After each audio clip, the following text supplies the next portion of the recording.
بادشاہ گولی چلاتا ہے اور وہ ہرن کے سر پر لگتی ہے اور اس کی جو کھری ہے پاؤں چیرتی وہ گولی پاؤں سے نکل جاتی ہے۔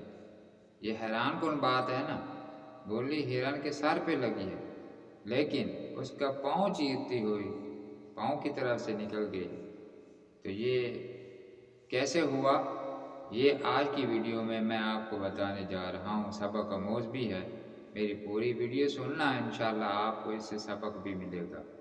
تو اگر آپ میرے چینل پہ نئے ہیں تو میرے چینل کو سبسکرائب ضرور کر دیں، انشاءاللہ آپ کے پاس بہت ہی اچھی ویڈیو پہنچتی رہیں گی۔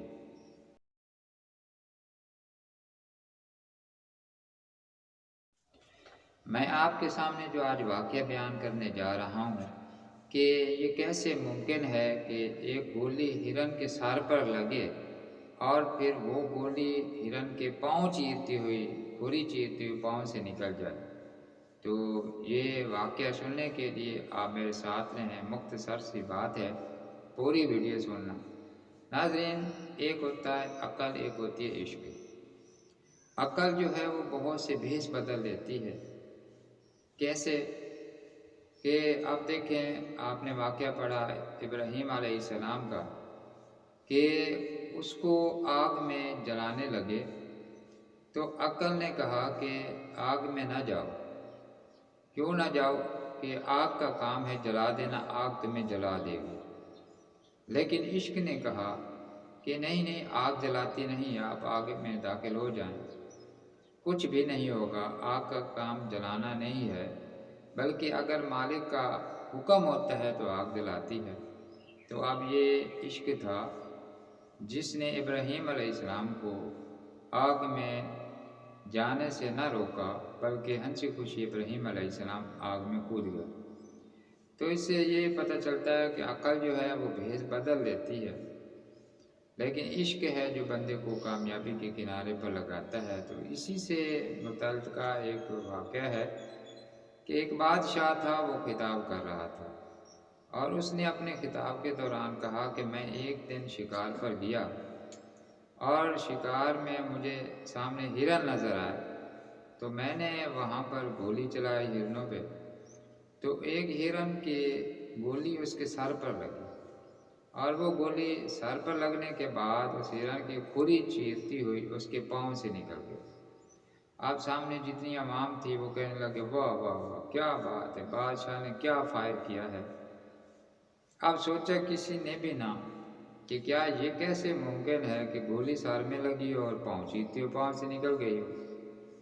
تو اب وہاں بادشاہ کے ایک وزیر تھا، جب باتیں ہونے لگی تو بادشاہ کے ایک وزیر بولا کہ بادشاہ کی عزت کو برقرار رکھا جائے، تو اس نے وہاں ایک دلیل کہی۔ اس نے کہا کہ بالکل یہ ممکن ہے، بادشاہ نے ایسا کیا ہے کہ گولی بادشاہ نے ہرن کے سر پر ماری تھی لیکن وہ ہرن کے پاؤں چیرتی ہوئی پاؤں سے نکل گئی، یہ بالکل ممکن ہے۔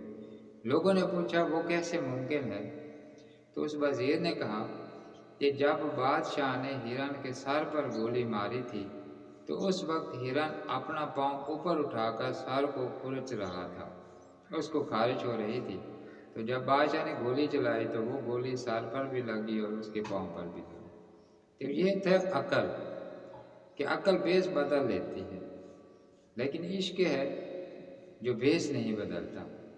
تو یہاں سے ہمیں ایک سبق یہ بھی ملتا ہے کہ جب صرف ہم عقل کی ہی تابعداری کرتے ہیں، ہم عقل کے فیصلے کے پیچھے ہی چلتے ہیں، تو اس وقت ہمیں بعض مقامات پر جھوٹ بھی بولنا پڑتا ہے، عجیب سے دلائل بھی دینے پڑتے ہیں۔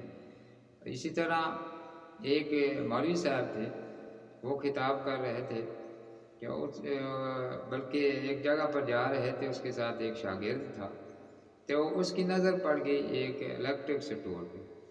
تو اب اس استاد نے کہا اپنے شاگرد سے کہ یہ دیکھو علی کڑک کی دکان۔ اب شاگرد تھا، اس نے پڑھا، اس نے کہا یہ تو الیکٹرک لکھا ہوا ہے۔ تو اب اس سے رہا نہ گیا، اس نے استاد سے پوچھا کہ استاد جی یہ تو علی کڑک تو نہیں، یہ تو الیکٹرک لکھا ہوا۔ تو اس نے شاگرد سے کہا کہ تم استاد ہے یا میں استاد ہوں؟ اس نے کہا جی آپ استاد ہیں۔ تو پھر میں صحیح کہہ رہا ہوں، آپ کے سامنے میں نہیں آ رہی۔ یہ الیکٹرک ہے، الیکٹرک نہیں ہے، علی کڑک ہے۔ شاگرد نے پوچھا استاد جی وہ کیسے؟ تو استاد نے دلیل بنائی۔ اب دیکھیے عقل کیسے بیس بدل رہی ہے۔ تب استاد کی عقل نے یہ دلیل بنائی کہ جب حضرت علی رضی اللہ تعالیٰ عنہ نے خیبر کا قلعہ اکھیڑا تھا تو وہ قلعہ جو دروازہ تھا وہ کڑک کر کے ٹوٹا تھا، تو اس لیے وہاں سے یہ علی کڑک بن گئی۔ تو بات ہو رہی تھی کہ عقل بیس بدلتی ہے، اور بعض اوقات ایسے ایسے کام عقل انسان سے کرواتی ہے کہ انسان خود حیران رہ جاتا ہے۔ تو اس لیے دعا ہے کہ اللہ تعالیٰ ہمیں قرآن و سنت کی تابعداری نصیب فرمائے اور اپنی خواہشات پر چلنے سے بچائے۔ السلام علیکم ورحمۃ اللہ وبرکاتہ۔